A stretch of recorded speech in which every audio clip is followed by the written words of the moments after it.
China-Japan War 1937 v2, was Nanking Massacre true? So-called Nanking Massacre was one of the old war propaganda against Japan during the World War II.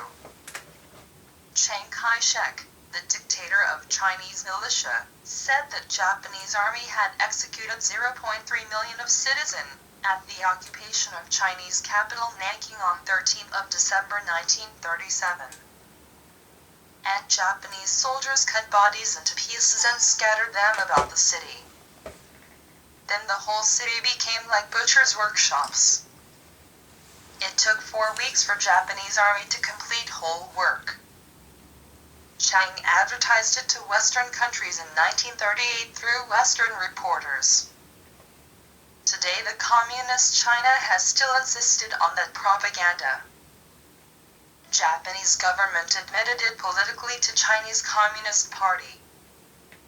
Chinese government built a huge memorial museum in Nanking City.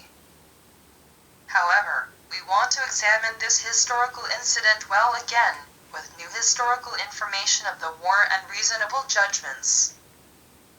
Was it true? Was it possible? Next. Let's examine the war until that time. Hitler wanted to attack Soviet Russia to make Germany self-sufficient country. Stalin wanted to break Hitler's pincer attack between Germany and Eastern anti-communist countries. Then Stalin planned to cause a war between Chiang and Japan.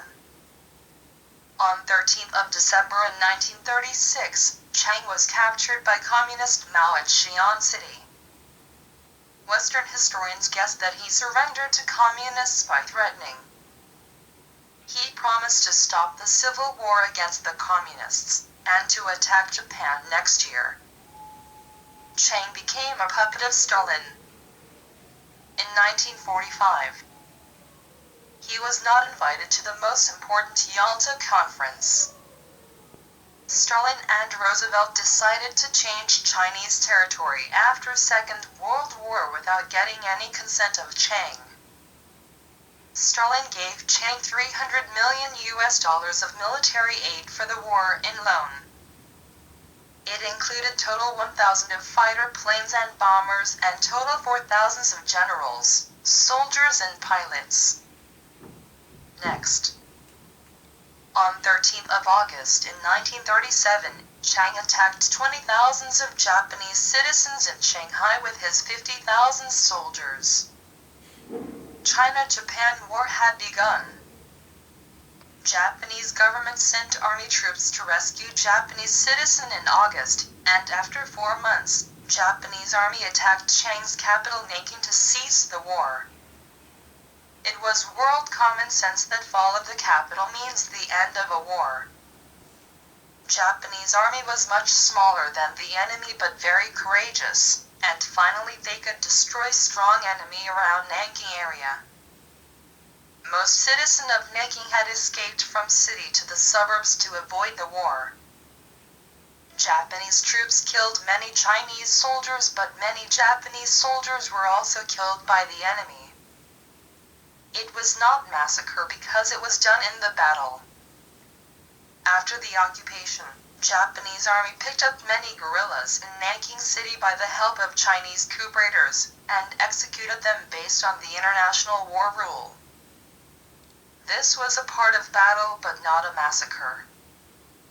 Next.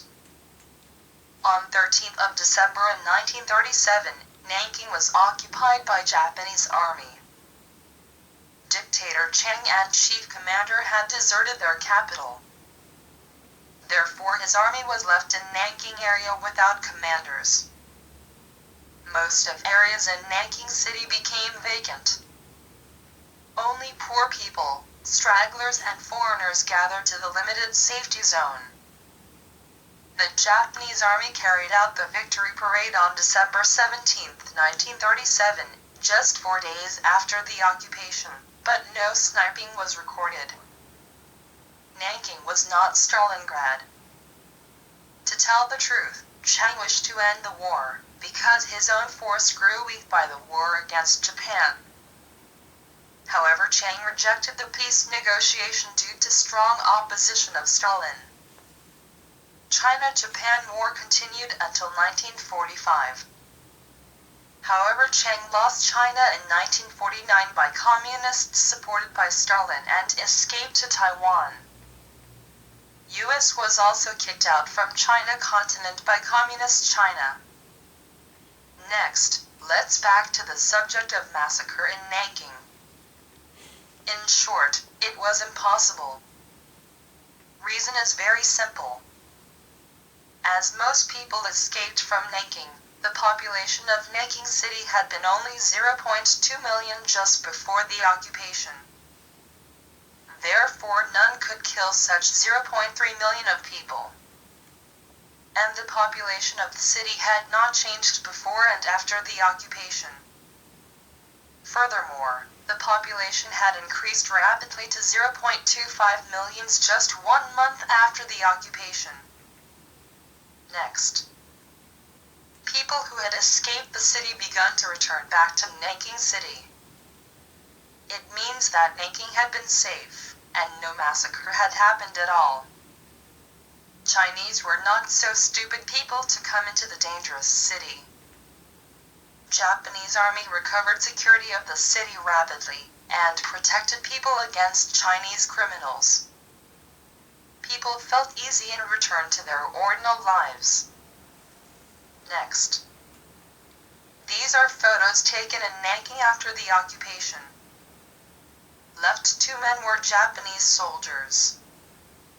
Citizen looked to be happy to see Japanese soldiers. In China, a soldier was equal to a criminal who robs people of money and rapes women.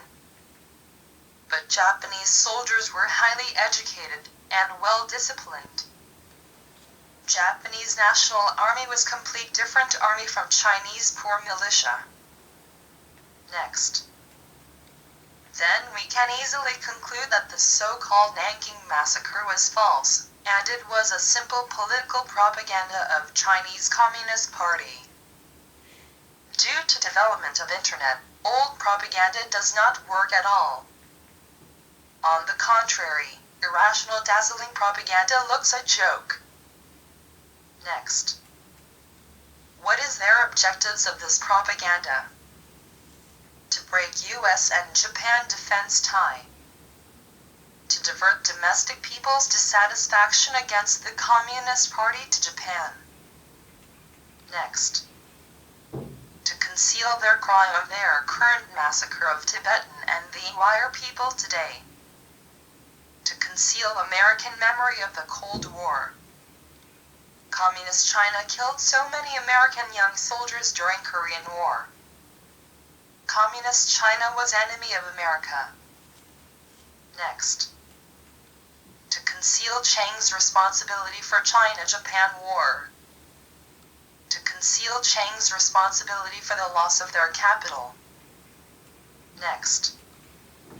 To conceal Chiang's responsibility for loss of huge soldiers. To conceal their dirty crime of Tongzhou incident by offset. It occurred in Tongzhou City near Beijing on 29th of July in 1937. About 300 of Japanese citizens, including infants and pregnant women, were massacred cruelly by Chinese soldiers. Next. I would like to examine the possibility of Nanking Massacre furthermore from several key viewpoints. Physical proofs including ruins of camps for victims and documents about such mass execution has not been found at all in Japan and China. No military report or record of Japanese army was found to carry out such a big campaign in Nanking. From scientific viewpoint, there was not a powerful weapon to kill 0.3 millions of people for short period, except the atomic bomb. Next. From the viewpoint of military objective, there was no reason to execute such harmless citizen by wasting huge important manpower, weapon and costs during heavy fightings. Therefore, such huge waste of important military resources meant the act to serve benefits of the enemy. From the viewpoint of international politics, Japan had expected Chiang's accept a peace treaty through Hitler's peacemaking. Japanese army had no intention to continue the war in China. They wanted to return home as soon as possible. It goes without saying that such massacre would not assist the peace negotiation. Next. So-called testimonies on this incident are not effective, because they could not show any physical evidence of the mass execution. Many Japanese press who visited Nanking denied such massacre. Some Japanese soldiers were treated by brainwashing in the Chinese prison camp after the war. They said they had killed citizens, but we could not find such operation in the military record. After the occupation, Japanese soldiers were strictly controlled in order to conclude the peace treaty. In Korean War, American soldiers captured by Communist China confessed that U.S. had used the biological weapons and radio, but they cancelled it after returning home. Next. Chinese show many dirty photos for their propaganda, but Japanese specialists examined them carefully and found all were fakes. Some shadows of photos were not natural. Explanations of photos were fabricated. The uniform of soldier in the upper photo was not that of Japanese army. And the head looks too light, so looks alive. The lower photo was bodies of Chinese soldiers who were killed at the Riverside heavy battle. Please don't misunderstand to take soldiers for common citizen. Next, Chinese cunning propaganda. Most Western people have not enough knowledge about Chinese technology of cheating. They have developed this evil wisdom very much since thousands years ago. Sun Tzu, ancient great master of war, concluded that war is cheating more than 2,000 years ago. Propaganda and spy have been the most important key tools of cheating. I wish Western people to be careful about Chinese propaganda and to study them if you have time. End.